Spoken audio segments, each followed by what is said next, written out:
Welcome to Meet the Leader, the podcast where top leaders share how they're tackling the world's toughest challenges. In today's episode, we'll talk to Gary Barker, the CEO of Equimundo, the Center for Masculinities and Social Justice. He'll talk to us about positive masculinity, what it is, and how it can help us bridge the gender gap. Subscribe to Meet the Leader on Apple, Spotify, and wherever you get your favorite podcasts. And don't forget to rate and review us. I'm Linda Lucina from the World Economic Forum, and this is Meet the Leader. It is not that you're doing us a favor by stepping into gender equality. Your life gets better. The planet you live in gets better. Your workplace gets better. Masculinity, it seems, is having a moment. In fact, one of the world's most famous CEOs recently bemoaned the lack of masculine energy at his company. It was a comment that understandably got people talking, mostly about what on earth he meant. When it comes to masculinity and its potential for society, Gary Barker can help. His singular organization co-created the International Men and Gender Equality Survey.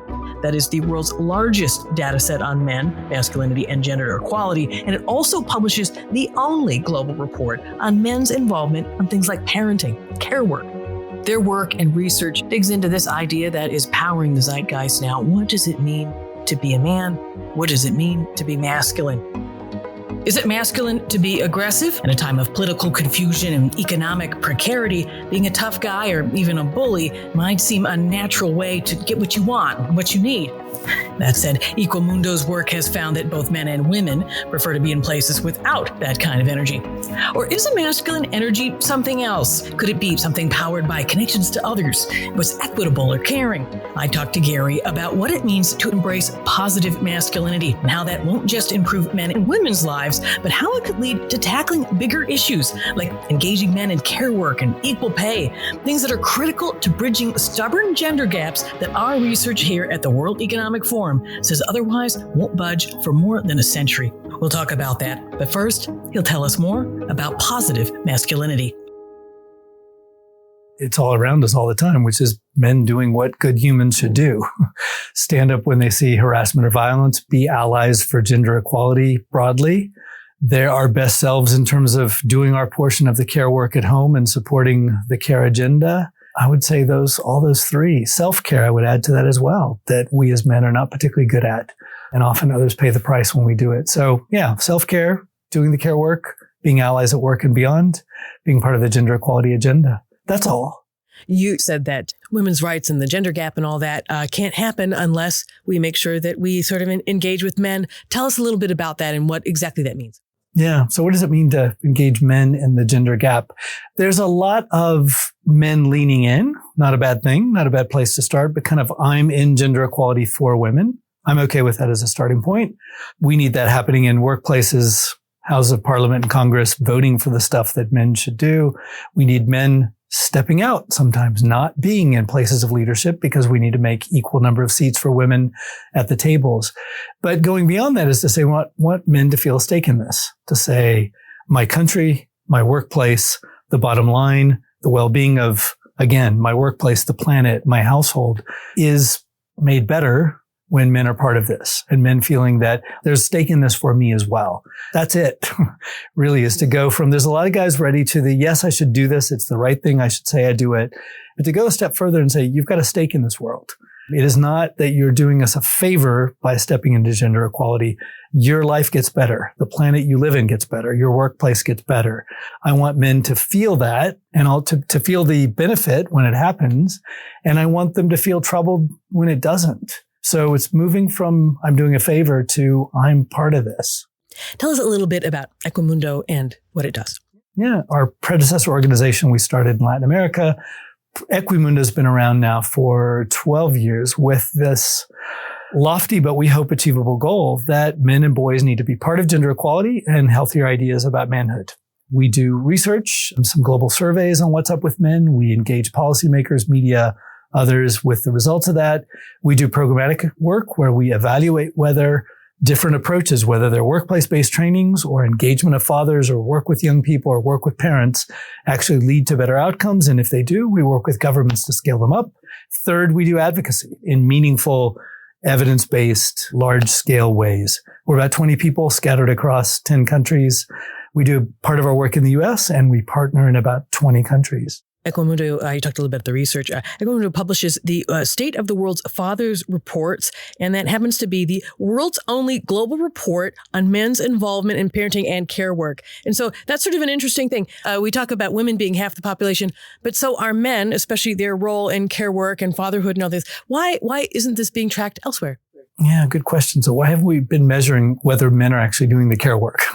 There have been time use surveys over many years comparing men and women. So there is data collected. It's just not collected really in sort of agile time to say, are we making a difference? Of the agendas of gender equality, the care equality space, we know it's so crucial. The care inequality probably drives about 2/3 of income inequality between men and women. And yet it's taken us a long time to say, we obviously need to support more care services for households, even when we have those extra services in some countries. They've still not achieved care equality. So we started the State of the World's Fathers Report to say what's getting in the way and what seems to be working. What changes do we see? And where might we find ways to engage men to build on change that's already happening? It's that. It's not quite a dashboard, but it's a light dashboard, let's say, to give a wake-up call every couple of years with new data to say, here's where we are, here's what we think is in the way, here's what we think needs to happen. Otherwise, that gap in the gender equality equation kind of just sits there. And we imagine that someday men might just step up and do more instead of saying, well, actually, we need some strategies so that men are part of care equality, which is part of the global gender equality push. What are some of those strategies? I mean, one is, kind of the low-hanging fruit is you have leave policies that are equal for men and women, all kinds of caregivers. You make that leave non-transferable. So his leave is his leave. If he doesn't use it, he loses it. That's the Iceland and Norway lesson. Even when you offer it, there's some countries like Japan and Korea that have amazing leaves, and a couple of % of men take it. So we've also got to do the norm change that says men should take it. We've worked with a couple of workplaces that made it obligatory for men. You are off 3 months. Good luck. Your job is here. We'll help you with the backfill when you're away. Please don't look at the work for a while. Go and be this parent, learn how to do it, feel competent, come back, we'll find you. Parent training, getting men used to this in countries where it's not quite as used, that men should be at prenatal visits and present during birth. And from there, really engaged in the process itself. Starting younger, making, kind of helping both our sons and daughters see that if we're going to have children, this should be normal, that it's both men's and women's work. I think among other things, those we found really do make a difference. The other is countries and workplaces taking it seriously and saying, we're actually putting metrics to it. We put metrics to the things that we tend to care about. Why isn't there a metric that says by 2035 in country X, we will have achieved full equality in care work? Obviously, each household will have its dynamic, but on aggregate, we should put that as a metric. Sometimes we know it just helps to have the metric that countries feel like we're holding ourselves accountable for. I think the same holds for workplaces. If you're offering leave, whether it's, government supported and mandated, which we believe should be there, often employers offer more. Some countries where it's not very much, employers offer more. Measure it and say, we want to see men take more of their leave. Men have a lot less access to leave. And not just in the first, months of a child's life or adoption, but also over the course of a child's life. More men in the care professions. We talk a lot about women in the STEM professions. We've not had a conversation about care jobs, nurses to elder care workers to child care workers. We need to pay those more so that we, for women's sake, who are the 80% of those, but we also need men to aspire for those to be meaningful professions. All of that. You talk about a range of things you guys put in place, from the advocacy work to the trainings and things like that. Is there maybe a before and after that you can point to and sort of say, hey, we were able to do this, and then when there was this result, so people can kind of understand the behavior change and the shift that happens when people maybe have the toolkits, have the right questions to ask, or the right mindset? What's a before and after that might be really interesting? I mean, from different settings in the world, right? Quite vast, but we do a parent training module together with the government of Rwanda. It's a 16 session once a week, not unlike, birth preparation classes that some folks may go through in some parts of the world. It's a bit deeper and a bit longer. Couple negotiation, how to raise your child, basic skills that you need to know about this new life that's about to come. You're recruited during prenatal visits in public clinics. Couples go through it. Half the sessions for men only. Let men deal with their fear. What's this going to mean? What should I do? We measured impact with a randomized control trial that we've kept in contact with the control group and the intervention group 6 years later. 40% reduction in couple violence, that is his violence against her, increased participation by him in hands-on care work, increased support by him for the partner's participation in paid work, reduced violence by both partners against children, greater participation by men in planning and thinking about the next child if they want to have one. So in kind of a more development setting, if you want to think of it like that, other places where we've done training in workplaces, we see attitude change. And the biggest thing is kind of coming out of those workshops, vast majority do some policy change. I mean, one, we're there looking at you. We are with you. We're guiding you toward what can you put in place in the workplace. So I think it's that policy niche change that they will do about some workplace policy. And then the next stage is to turn that into, did you implement it and did you measure it? But in 3/4 of the groups that we work with, there is a pretty quick run to do a policy change. Increased leave for dads, some kind of internal campaign, increased attention to getting men to take the leave. And a kind of side benefit is those that are consumer facing often want to also do something in their brand that basically indicates or shows to the outside world that we care about men's caregiving. So I think we can count that as an impact as well. What are workplaces doing to grant incentives for people to take those leaves? What have you seen? Yeah, what kind of stuff works? I mean, one, I think, is to show it's easy in the gender equality space and including in care equality for men to feel like you are telling me to do something, right? We're coming outside and it's kind of, eat your carrots, brush your teeth, do the hands-on care work. A huge piece is just letting men tell the stories of how we benefit from this. We get to be better humans. We are better in the workplace when we feel that we've got an outside life and we're valued for that. And so I think that is really a key piece of it, that men feel we're invested in this and get to say out loud, it's cool to be an involved caregiver. My relationship is better at home. My sex life is better as I've got, able to keep all this stuff in balance. And my partner sees that I'm doing my share as well. We figured out a balance that feels more like it works for us as a couple. So I think that really does work as an incentive. It's okay to lean into men's self-interest in being caring, connected caregivers, fathers, stepfathers, support to our elderly parents. There's a virtuous cycle. There's a feedback loop that says, I want more of this at the workplace. I'm going to ask for it. I feel happier and more connected to you as a workplace if you give it to me. You talked about policies. Are there certain questions that they should be asking themselves about hey, how can I design this, or what would be equitable, what that even means? What should they be, as a gut check, be asking themselves as they sort of design something that might be put into place? Yeah. I mean, it's kind of survey, repeat, survey, focus group, repeat, listen. It's the small scale stuff, right? A corporation that says no more meetings after 4 because most of us need to go pick somebody up in that window. We can join perhaps a little bit later, but we'd prefer an earlier cycle. Try to get the work day to coincide with kind of what seems to be the school drop off and pickup cycle. Post-COVID, more of us are doing that. There's still school buses, et cetera, in some parts of the world, of course. It can be some things as simple as that. Thinking about, staff that have to travel for work. What kind of flexibility do you offer? Everything from if you've got a staff who is breastfeeding, what kind of possibilities can you do to offer support for that to continue to happen? Can you provide an airfare that allows, baby to go with or partner to go with? They sound, kind of at first glance like, oh, we can't afford this. And then you look and say, well, breathe here. If we really value staff and the way that we're looking at it, there's some of that stuff we've got to be flexible to do. If it's a trip that does require somebody to be present, it's a lot of that micro stuff, the language that senior management uses about care, that it doesn't feel like, oh yeah, so-and-so's having a child or so-and-so's adopting and we've got to think about that. But to say, I don't get to bring the workers that I really want here unless I value that the vast majority of them have care duties. I don't think there's a formula. It seems to be a lot of asking, iterating, repeating, testing, all the above. You mentioned a little bit about couple negotiation, and the importance for men to embrace the fear that they might feel in certain situations. Can you talk a little bit more about what are those ways that if somebody wants to be a better partner, what would be the advice or the frameworks that they should be considering? So, it's both and, right? There are things that we need to feel more comfortable doing. Lots of men are doing this, right? It is increasingly normal. Men are doing more of the hands-on care work. I think we've got to lean into spaces that make that normal for men. So whether it's changing tables, just even some of the design around us as a world.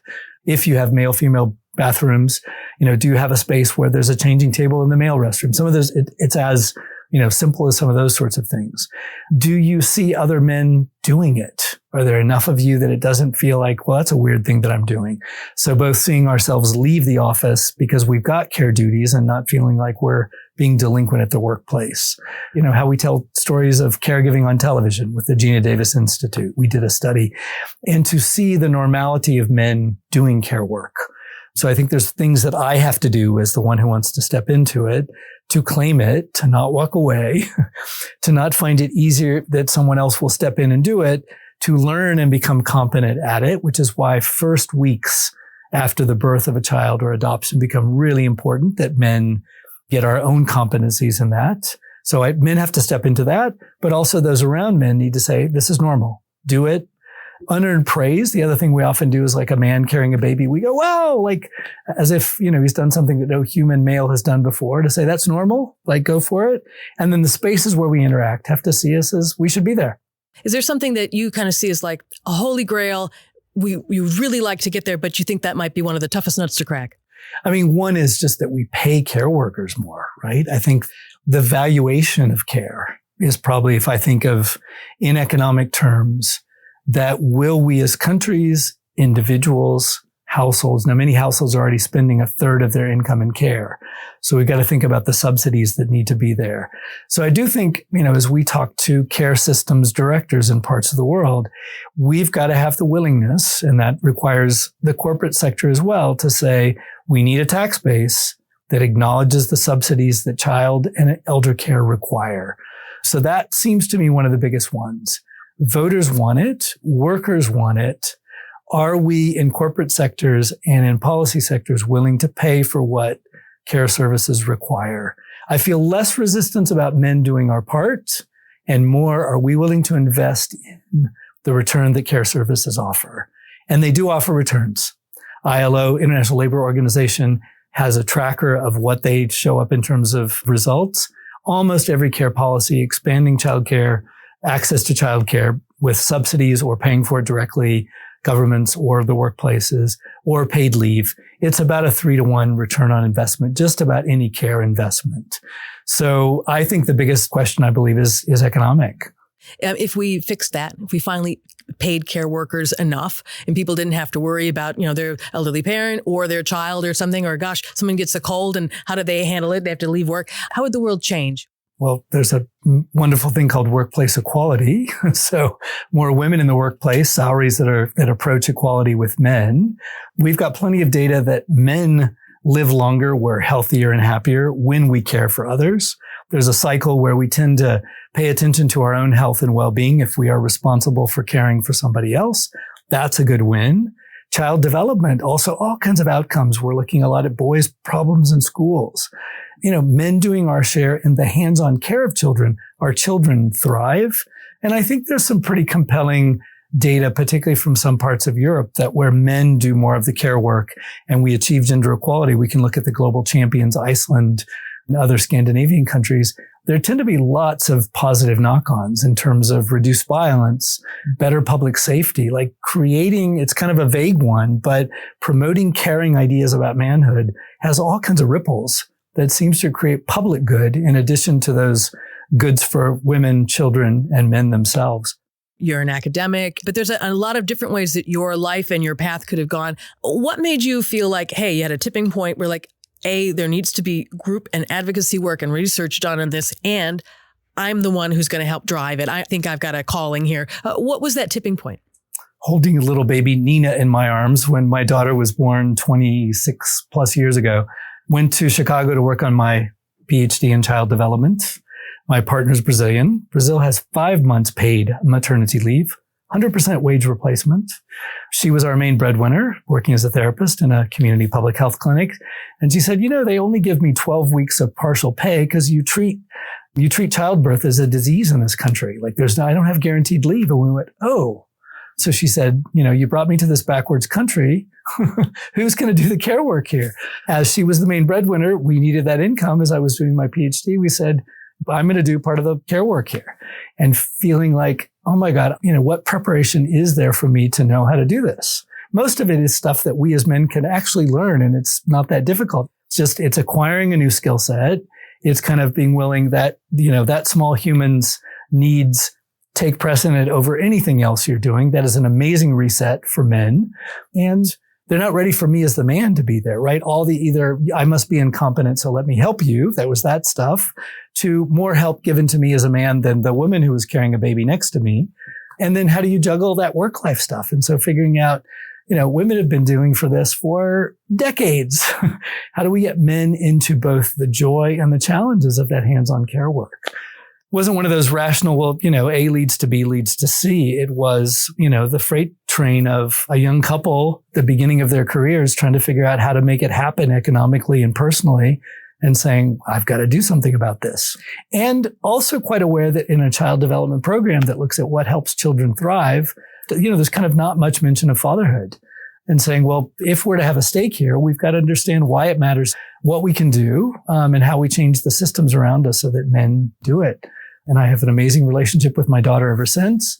And that's kind of immeasurable to have that. Is there a habit or an approach to your advocacy work or to your communication of these issues that would not have occurred to you at the beginning, but was a really, really important shift to getting the message across? Something that you're like, gosh, that's unlocked something. We go to do PhD programs and we hang out as researchers and we come to massive events with our data, right? Of showing, hey, let me show you the data of why this makes sense and what the gaps are and what can work. But I think it's stepping into the kind of combination of empathy plus evidence, like getting men to tell the stories of why it matters to them. So the narrative shift in the storytelling, I think, becomes really important. Men need to feel a personal stake in this, and getting men to, laugh about it or talk about, why didn't I get to do that thing I missed because I prioritized work over that.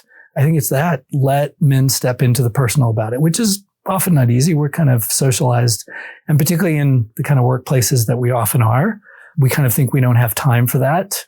But I think encouraging men to step into, this is the other part of my humanity that you don't see here every day. I'm more interested in being engaged here at work if I also embrace that side of my humanity. If there was one thing that happened in 2025 to sort of, bridge gender gaps and maybe even move forward a positive masculinity and all this, what would be one thing that you would like to see? More heads of state saying, my first thing I'm going to do in office is review our care policies, and everything we're doing, I'm going to multiply it times 1.5 or 2.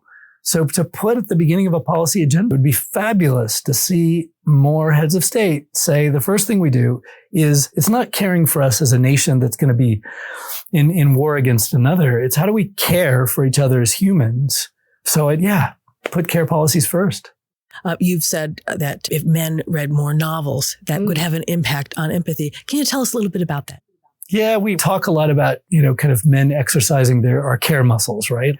There's a lot of things that we're amazing at, playing sports and games, which is a lot of care for others as well when we're, with our teammates and the rest. But, we just need men to deliberately step into, what does it take to do the kinds of skills that we need to care for another human? We will all have, in about 30% of our lives, we've got a primary caregiving responsibility, either a child, a partner who perhaps has a health issue or a disability, or an adult elderly parent. That's just part of the human condition. And I think helping boys exercise, how do I think about the care that person needs?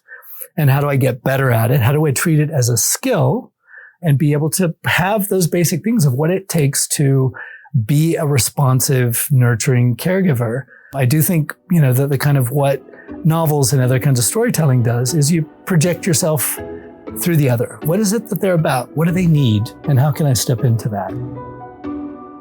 That was Gary Barker.